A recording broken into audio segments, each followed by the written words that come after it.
arguably within 2 standard deviations. Now you have to kind of rethink what 2 standard deviations means. It might not be a symmetric 2 standard deviations, it might be a one-sided 2 standard deviations.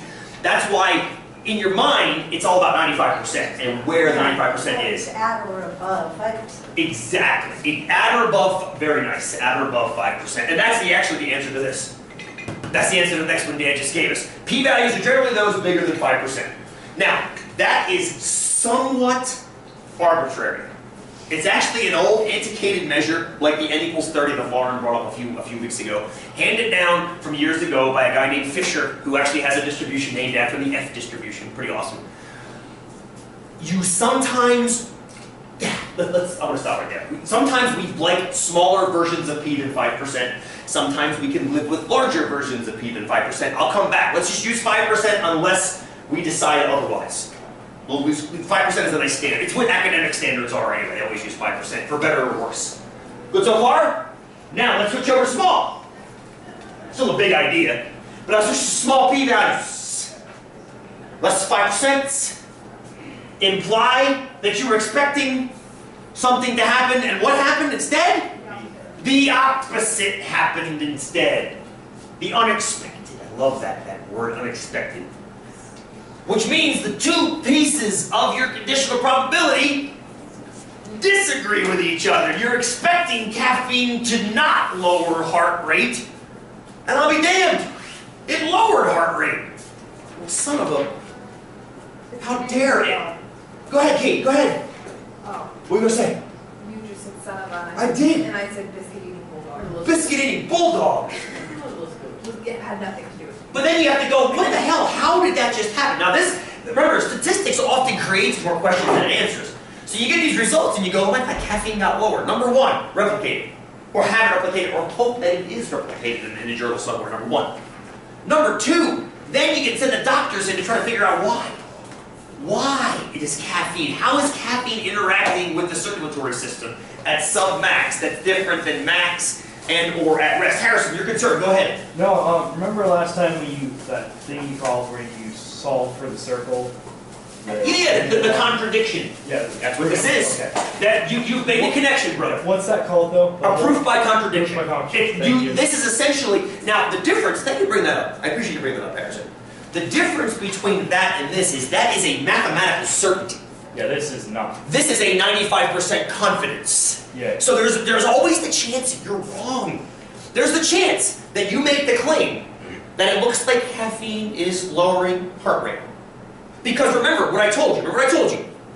When you get data, may I back this up? I want to back this up a few slides. You have it in front of you. Harrison, this is a hugely important point you just made. Back to this curve, right here. Back to this curve. Here is the null of unaffected or raised heart rates. Here is the unexpected lowered heart rates. Our data came back from sub-maximal exercise and it landed right here. Now, when you get a data point back, do you assume right away that's an outlier when you get a data point back? No. You assume that your sample data is what? Centered on your parameter. You assume that whatever the heart rate is of those on caffeine doing sub-maximal exercise, you assume that it's around here, arguably around here, which means there most likely is another bell curve that this guy belongs to.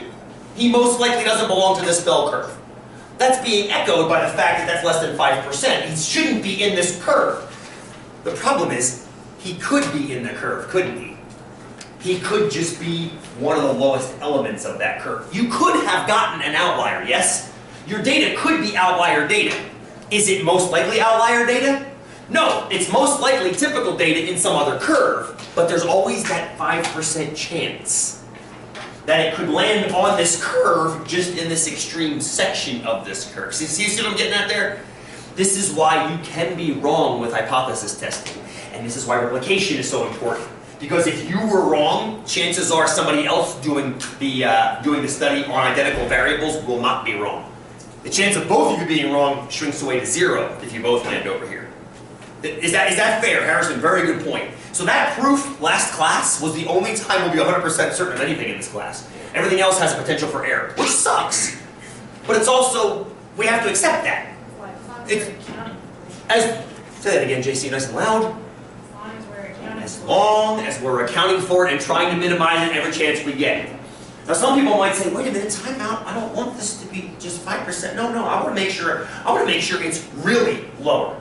I want to make sure heart rate is really lower, not just 5. Well then make that smaller.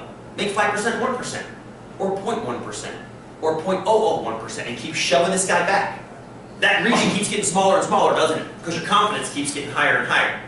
There is a problem with that, and we'll come back to. We'll come back to that soon.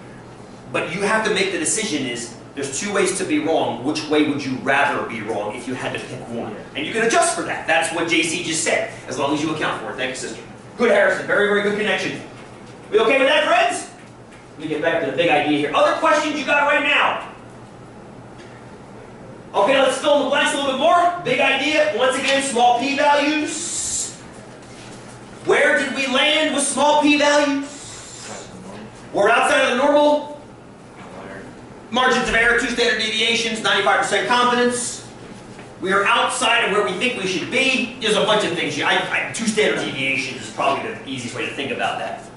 But outside of expected, outside of the expected range, outside of normal, I like normal. So we did land on that tail in some way. Did land on that tail in some way.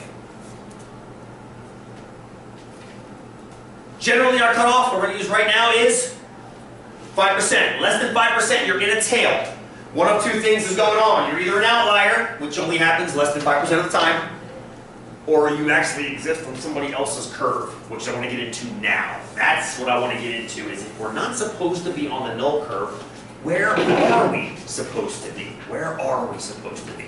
And that's where it gets interesting. This is where we take a total left turn while taking a right turn and getting back parallel. We spent tons of time in 243 and also the beginning of 244 with these singular curves. Renee was asking this great question before break about, wait a minute, in 243 we often drew these little boxes. True positive, true negative, false positive, false negative, and we had like 4 outcomes. The kicker was, I'm only seeing two regions up here. If you look at these curves we've been looking at so far, there's a bell curve, there's the 95% confident part, and then there's the 5% unusual part. Where are the other 2? You don't see them yet. There has to be a second curve. The second curve represents the alternative hypothesis curve, which I haven't even mentioned. I didn't intentionally mention it. I didn't intentionally, just so you know. But what I want you to do right now, to set the stage, I want you to check out the next article in your little handout, which is about green tea and breast cancer.